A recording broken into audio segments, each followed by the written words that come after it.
The 18 Strong Podcast, episode number 70. I travel with my kit. I send every single golfer that I work with, whether they're a tour player or not, if they travel, they do not leave the gym without a rad roller, a rad rounds package, and an FMT, a functional movement trainer, or a Grey Cook band. Welcome to the 18 Strong Podcast, where you get direct access to the world's greatest experts on training harder, practicing smarter, and playing better golf. Now, here's your host, Jeff Pellizzero. Welcome back to the 18 Strong Podcast. I want to thank you guys for joining me again. I've got a good buddy of mine on the line, Mr. Nick Mueller from up in Canada. What's up, Nick? How are you, buddy? Hey, Jeff. How you doing, buddy? I'm great, man. How you doing? I am excellent. So Nick is one of the only repeat guests we've had on the show. Nick, I think the only other person that has been on the show twice is Damon Goddard, and that just happened to be right after Jordan Spieth won the Masters, so I figured it'd be a good fit to bring him back on. So you're the second person that's been a double guest on the 18 Strong Podcast. I'm feeling very privileged, and I'm honored. Thank you very much for having me. Yeah, you bet, buddy. So Nick and I have, we talk quite a bit. We bounce ideas back and forth about, different things in the fitness world, the golf world. And so I wanted to get Nick on today to talk about some different things. We've been talking a lot of off-season training lately. We had Dr. Troy Van Biesen on last week talking about, the back and just recovery and what he's doing with his guys on tour and what you, the golfer, should be doing. And so I wanted to get Nick on to talk about some off-season stuff, some of the things that you can be doing to kind of better your body, soft tissue massage, foam rolling, myofascial release, all these terms that we hear a lot. And so Nick's going to help us kind of dig into some of those different topics. But Nick, before we get going, you were on the 10th episode of the 18 Strong Podcast, way back when this was, just beginning. What's been going on with you? What's happening up in Canada over the last 60 episodes of this podcast? Wow. You know what? It's been quite a journey since then. I remember recording that 10th episode way back when. It seems like yesterday, but when you reflect on it all, a lot has happened. And, right now for us in Vancouver, it is the off-season, the golf off-season right now. And leading up until now, it's pretty much been getting players prepped for their respective tours, whether it's Canadian Tour. I work with a few web.com hopefuls. Been working a lot with the RAD company, which is a self-myofascial release company. Probably touch on that a bit later, I assume. And I've also opened up and started work with a junior academy with a local golf course. I work with a local golf course by the name of Morgan Creek. And I also work with our local golf tech facility. And that's been going very, very well. It's very busy.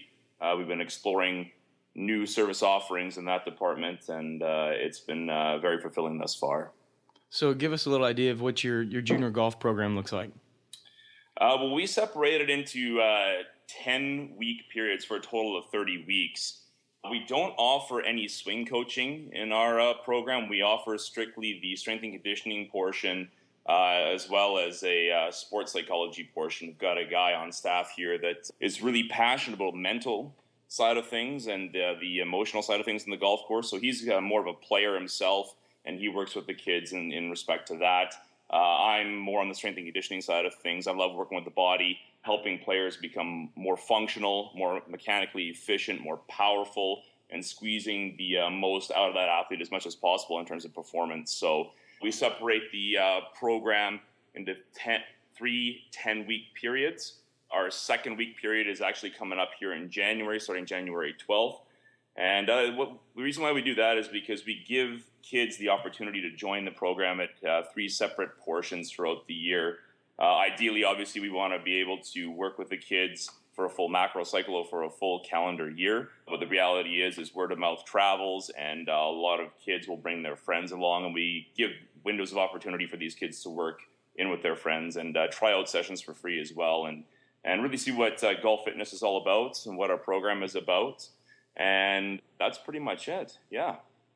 That's pretty cool. So what's been your experience working with these kids, the junior program? Because golf's such an individual sport, and with these kids in more of a team kind of a setting, or, they're in the gym with a bunch of different people. And I know that you're in there, grinding them, pushing them. What's it been like to have those kids working together? Have you seen bigger strides because of that? You know what, Jeff? Each of these kids that are in the program now were once a one-on-one appointment with me, and we converted that in October of this past year, 2015, and I can't tell you how important it has been for the individual development for these kids. They work harder, they encourage each other, they're in a team atmosphere, the energy is higher, and they push themselves further individually as well as encourage each other in the training session as well. They talk amongst themselves outside of the facility, outside of the gym. They're working on their homework, etc. They actually have found other players to play with, outside of the normal group they play with, even though it is the off season up here. I mean, we do get sunshine once in a while, so it's conducive to playing, but it's really broadened their scope of learning, performance enhancement, encouragement, and overall self-worth. It's a really positive experience for all those kids. That's pretty cool. I would imagine it's something unique to the game of golf, and that they're usually so individualized. So I figured this would be a cool way to bring in kind of that team atmosphere, which I know you love being in the gym. So pretty cool stuff. And I'm gonna apologize to everybody on the podcast here. You can probably hear my voice is a little bit froggy this week. We've had, it's wintertime. We've had some little kids running around with germs and all that stuff throughout the household. So it's just finally, as I told Nick before the call, I've been trying to be a warrior, trying to get through the off season here with no germs and no colds, but it's got me a little bit. So I apologize if I'm coughing or sounding a little goofy this time around. So I'm going to apologize to you as well, Nick. Jeff, you're doing a great job, buddy. Loud and clear. Loud and clear. All right, my man. So the big reason we got you on the show this week is we wanted to talk some off-season stuff, how golfers can take care of themselves, do some of the things that they need to do so they can be prepped and ready to go when they are in the gym or on the course, or when they finally get a chance to get back out on the course. So we've all heard about foam rolling. We've seen foam rollers. We've seen different techniques, or maybe you listening to the show, you haven't had an experience with a foam roller. So if you could, Nick, give us a little idea of what the big deal is with foam rolling and self-massage. Why is it so important for someone, especially a golfer, to kind of get into doing this? Well, from a financial perspective, I'm sorry, I apologize to all of the chiros, physios, and osteos out there, but from a financial perspective, it's really economical. I mean, you have a one-time buy, and you get your tools, and you learn how to do some manipulation on yourself, some release work on yourself. You can do it anytime, anywhere, any place. But from a self-myofascial release perspective, Jeff, I mean, we're looking at repetitive use, poor posture, people that are sitting at a desk for a long period of time. We really want to lengthen out fascial adhesions and fascia and lengthen out muscle tissue to increase joint range of motion and restore mobility, which will help us, funnily enough, increase mechanical efficiencies and allow us to make any of those changes throughout the off season that we want to do, whether that's anatomically adapt to something that we want to do, whether it's increasing range of motion, prepare our body for a strength phase, prepare our body for a power phase,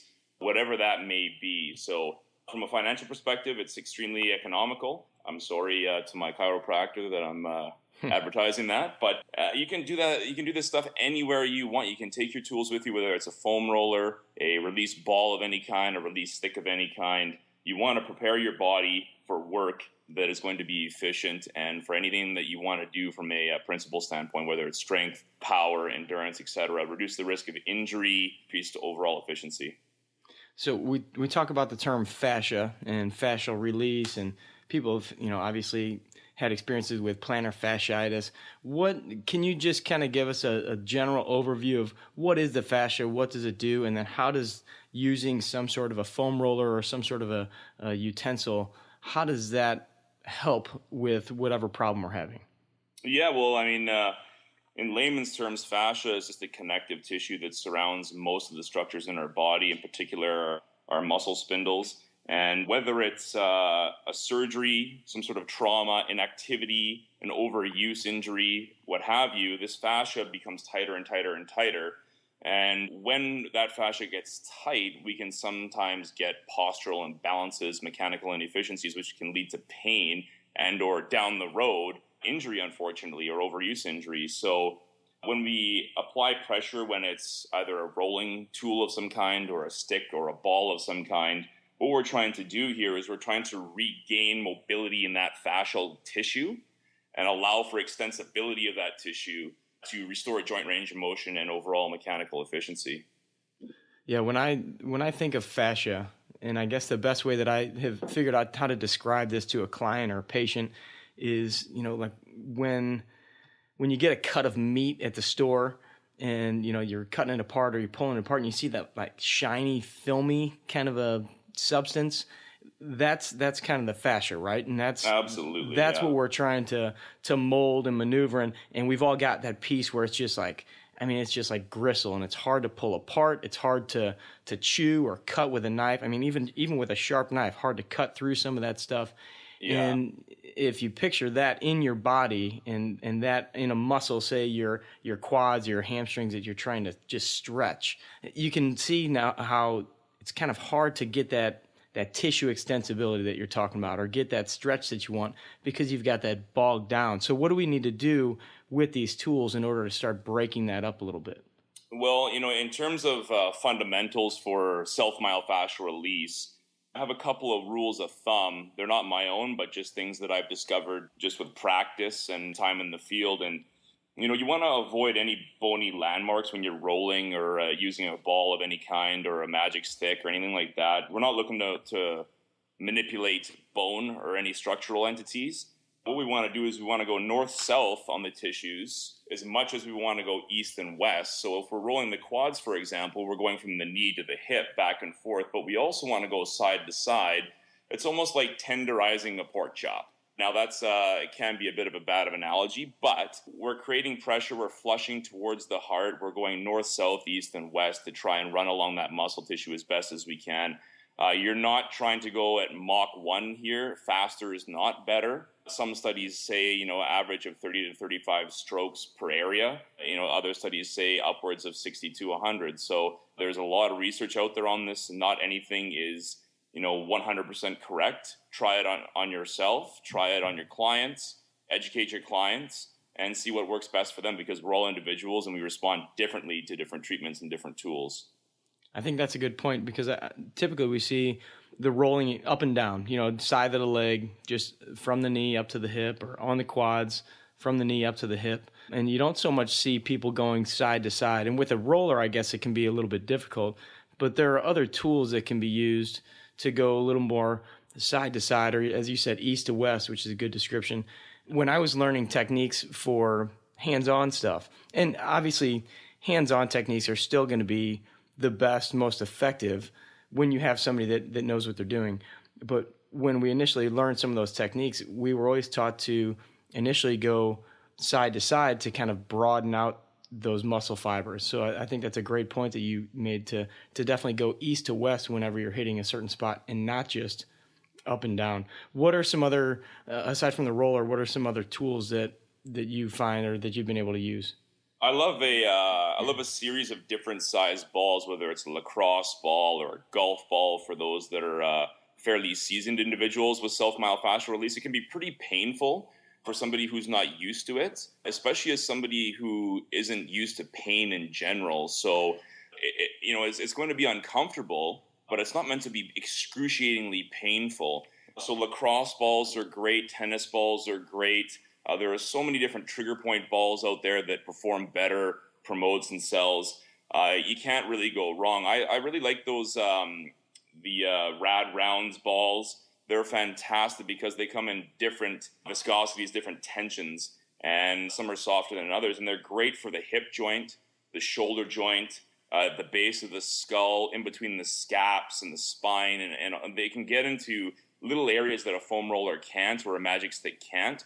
The body's got so many different little crevices and contours that you need a bunch of tools to really effectively lengthen out the tissue, especially prior to exercise, prior to training, prior to a round of golf, what have you. There are just so many little areas in the body that one tool will do a lot, but unfortunately the reality is it can't get everything, and that's where a lot of different tools in your tool belt come into play.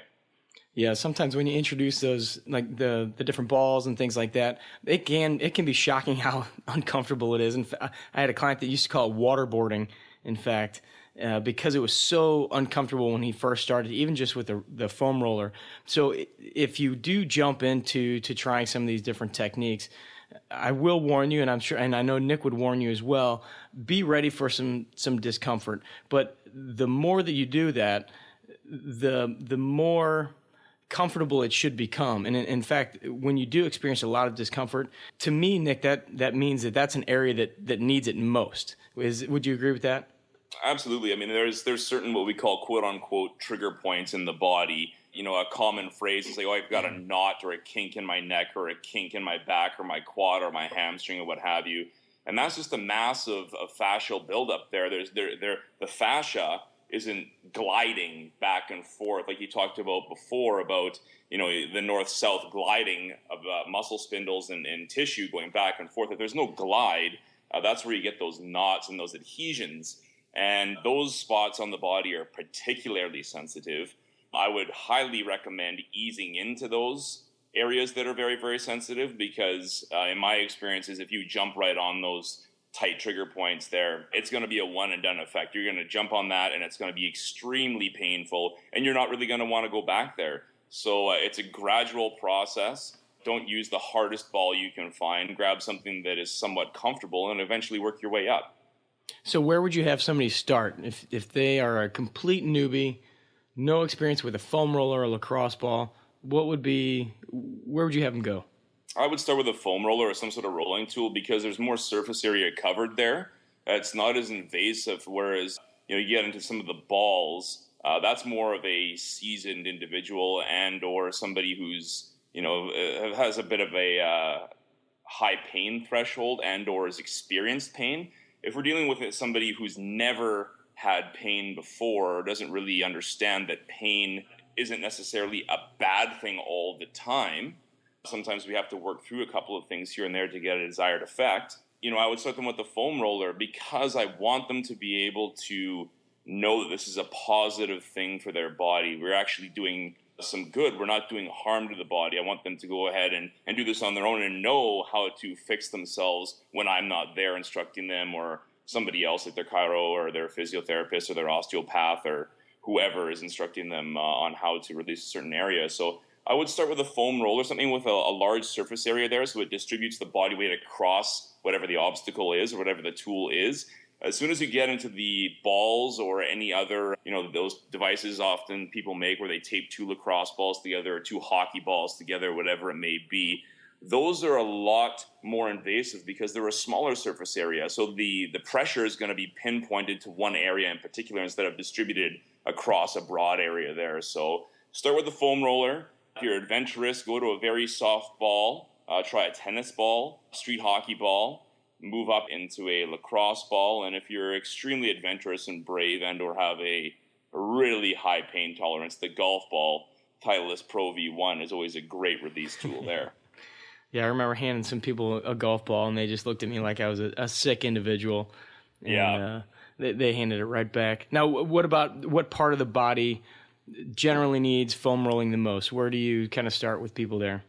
For most people that I see in the clinic, the gym, I should say. We've got a fairly clinical setting at our gym, but in the training facility, you're looking at the hip extension group of muscles. So the hip flexors, we're looking to lengthen out the quads. We see a lot of people that can't extend through the pelvis, which we know as golfers and just general athleticism is an issue for power development. The thoracic spine, both from an extension principle, but also rotation in the T-spine as well, the serratus muscles. The hamstrings and the calves are also great because they're north-south muscles. They're fairly linear, but you can also shear them, You can shear them east and west as well. So tibialis anterior, great for ankle mobility and things like that. I mean, the triceps and things like that, forearms and whatnot, those are pretty safe bets too. But the quads, the hip flexors, right around the IT band area, the T-spine, both extension and rotation, the foam roller is absolutely fantastic for that.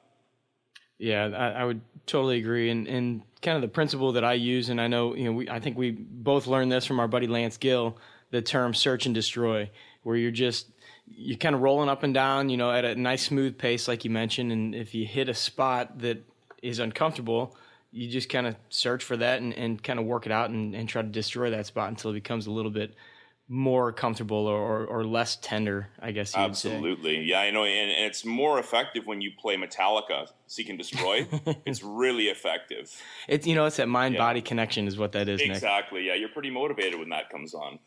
All right, so we mentioned that you have started working with a company called Rad Yes. Roller, Rad, the Helix, the stick, all these different pieces of equipment that they have. What got you involved with them, and what have you noticed about utilizing some of their products as opposed to just some of your traditional foam rollers and other pieces of equipment that are out there? Absolutely. Yeah. Well, it's a funny story because, hard work meets opportunity, and that's kind of what happened here. But a little background on Rad, if you wouldn't mind there, Jeff. Yeah, sure. Rad started about 3 years ago, and it's out of Denver, Colorado. And an engineer and a triathlete formulated the original products. And, what originally got me introduced to Rad was by two colleagues of mine who are partners in the Rad business. And over the last year, Rad has really launched into being one of the main leaders in the self-myofascial release business. So their products are absolutely phenomenal. They've got a variety of things that you can use that any athlete, not just the golfer, can use. Although I'm an advocate and I'm an ambassador for the golf portion of Rad. The Helix is fantastic because it takes on the function of a foam roller, but it's contoured to the spine, so it's got a great channel that allows the spine to travel through. You can get in the erector spinae group. You can work it all the way from the base of the skull all the way down to the SI joint. It's absolutely phenomenal. A double whammy, though, with that is that you can take this stick, the Rad stick, and place it inside of the Helix there, and you can create a pressurized foam roller without having to go face down on that Helix. Now, you can, if you want to. It doesn't stop you from doing that, but now you've got two tools in one where you've got a handle on either side of that Helix, and you can work the quads, the calves, the tibialis, into anything you like.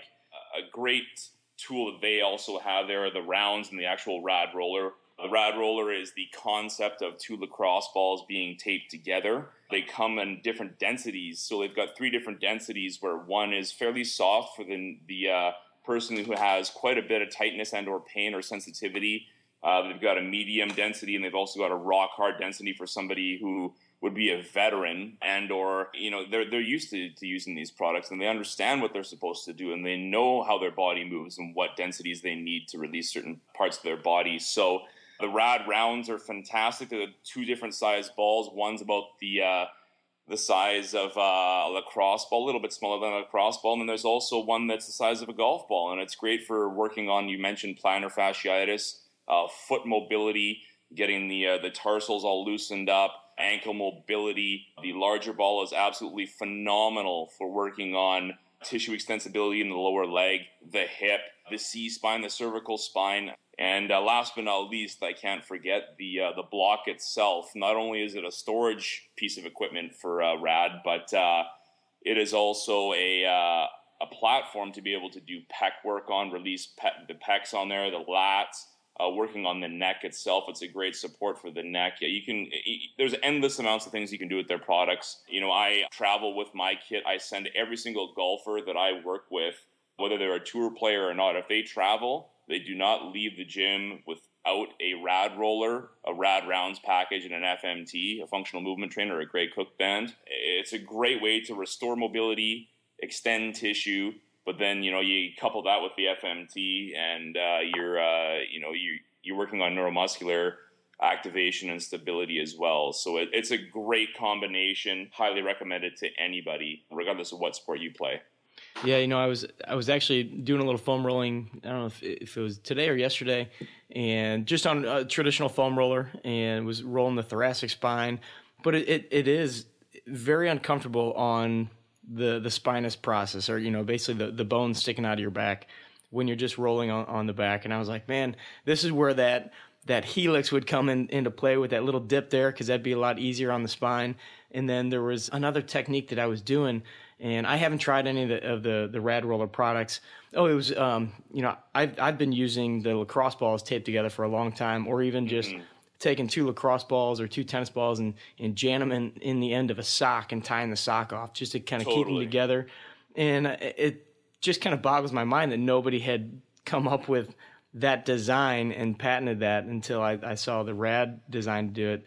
But yeah, I mean, it works so well just to give a little freedom and comfort on the spinous process, but to be able to dig in on those muscles right along the spine and then hit other different areas too. I thought it was a cool design, so I can't wait to try this stuff out. There's no fascial restriction or immobility that can hide from these products, Jeff. I'm telling you. I mean, it's absolutely phenomenal what Rad has done. You know, coming up with a package of tools to present the athlete or the amateur athlete or the average person that just is a health and fitness enthusiast. So yes, I agree with what you're saying. It's absolutely fantastic. And you said that you send every one of your golfers out with this stuff.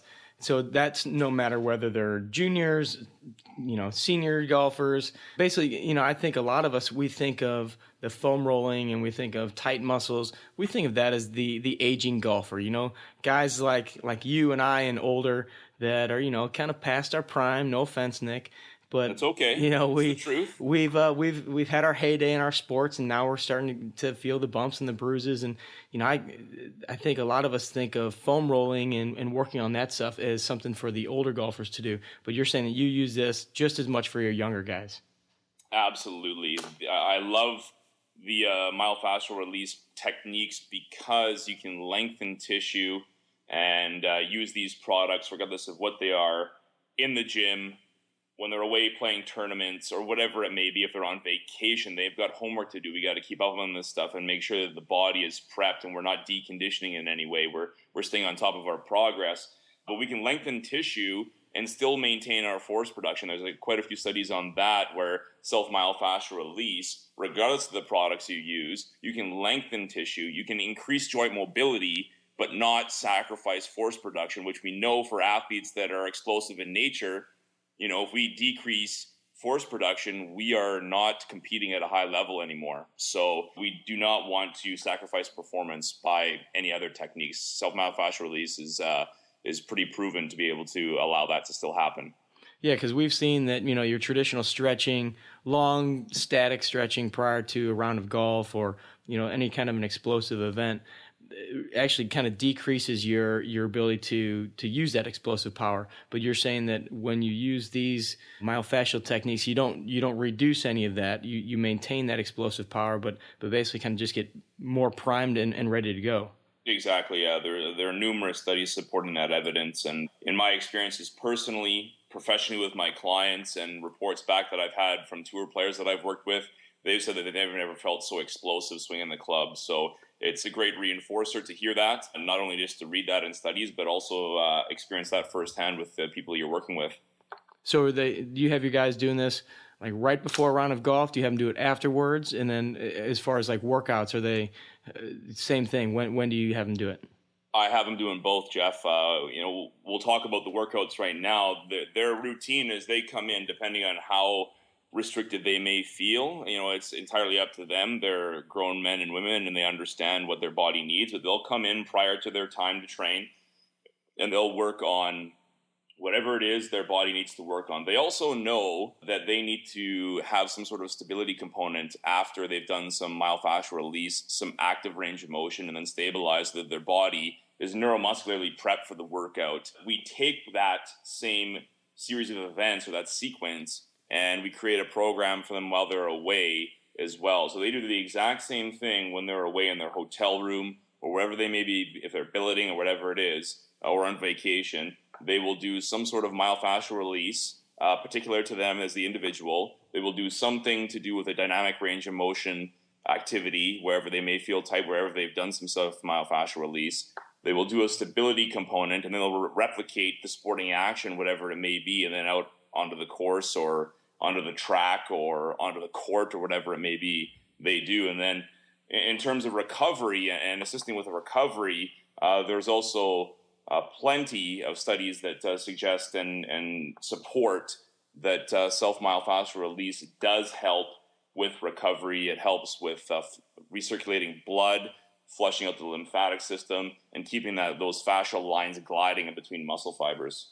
So let me go back to prior to golf, prior to workouts. When you say you're doing some of the myofascial stuff, and then they do like a dynamic and stability component, give us an example of what that would be, just to kind of break it down into layman's terms. Absolutely. So say, for example, the individual has an issue with internal hip rotation, for example, on the lead leg. Say they're a right-handed golfer and their left leg, their lead leg, they struggle with internal hip range of motion. So they do their prescribed myofascial release on that area there. They get the entire joint. Then they go through a dynamic range of motion activity. And, if for all the listeners out there, if you haven't heard of the mobility WOD or worked with people that have read yourself the Supple Leopard or the series of Supple Leopard books written by Dr. Kelly Starrett, I would highly recommend it. The next series of things that I do are usually traction type of exercises. So for the hip, a super band of some kind, resistance band of some kind, where we're actually creating traction on the hip joint and exercising that through a full range of motion. So if we're in a quadruped position and we've got a band high in the groin around the left hip, doing a quadruped rock back and forth to exercise that newfound range of motion. Once we've done that, then we go to the third step where we go ahead and grab our FMT and do a lifting technique, for example, or a lifting exercise where we restabilize that hip so that the body recognizes that newfound stability, the new movement pattern, and we exercise and reinforce the new correct movement pattern versus reinforcing the old movement pattern that is causing mechanical inefficiency, potential injury down the road, and decreasing performance. Gotcha. So you do a little bit of the soft tissue work, kind of get it moving, get the muscles moving, get those different tissues working properly. Then you'll do some sort of a component where you're trying to get a little bit more of the joint moving properly, and that's where you bring in some sort of a band and maybe try distracting the joint or opening up the joint a little bit. Absolutely. And then you'll take the FMT, which is a resistance band for those that don't know, and you're doing some sort of a dynamic stabilizing move that could be replicating the golf swing, could be replicating whatever your athletic move. Is that right? Absolutely, yeah. And there are more than one way than cooking a pot of chili, Jeff. You can do this with anything. That's not the end-all, be-all. That's, one example of something that could potentially work. It's entirely client-dependent or athlete-dependent. There are more than one way. There's a lot more than one way to cook a pot of chili. So experiment. That's has been working for me currently. And if I find something that is better, that produces better results, then I'll gravitate towards that. But for now, that is a recipe that I use that has been pretty successful with the clients that I work with. I love it. We might even have to get a couple 18 strong videos of some of those little circuits there from you. Absolutely, Putting man. you on the spot here. That's okay. I'll commit to it right now. Absolutely. Love it. All right, buddy. So I know the first time we had you on the show, 60 episodes ago, we went through some of the little questions at the end, the Happy Gilmore, Caddyshack. But one question that I didn't get to ask you is one that I've been asking a lot of the guests lately. What if you could pick one person in the world of golf or fitness or whatever that you could ride in a cart with, play around a golf with? I don't believe I asked you this question. You haven't? No. Who would it be and why? Current or past? To be honest with you, without a doubt, 100% Tiger Woods in the 90s, in the 2000s, and current day. I believe somebody on your podcast 2 or 3 episodes ago said that as well. And, for what I do with golf and, what's really piqued my interest and is turned me into a golf fanatic from a strength and conditioning perspective, if it wasn't for Tiger and what he had done, and I know there are plenty other players that are out there that are advocates for health and fitness in the game of golf. There are plenty of them out there, Rory, Jason Day, go all the way back to Gary Player, etc. But if it wasn't for Tiger and what he had done for the game of golf from a fitness perspective and a performance perspective and teaching the world that golfers are athletes, then I wouldn't be here talking to you and I wouldn't be in this field. So I would have Tiger Woods sitting next to me, or he would drive, whatever he wants to do, all day, every day. He's driving that cart.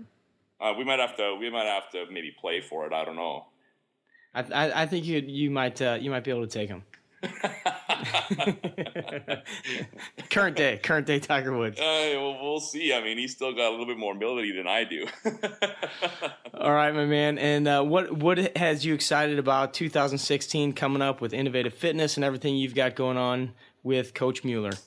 I'm really excited for our PGA, not our PGA show, the PGA show coming up in Orlando, Florida this year. I'm going to be there with RAD, representing RAD, the golf division of RAD at the PGA show in Orlando. That is the weekend of the 25th, 26th, 27th, 28th, I believe. That's a Wednesday, Thursday, and Friday. So we will be there. Come say hi. We're going to be right next to TPI's tent.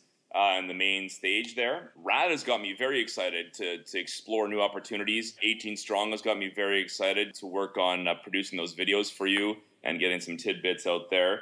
The growth of our junior program and the growth of the professional players that I'm working with that are trying to make the jump to the Canadian Tour, to the Web.com Tour. I love working with individuals that are inspired to be as good as they possibly can, whatever that might be, and I love helping them achieve success. So if I can be a part of their success, regardless of what it is, that puts a smile on my face. That's awesome, man.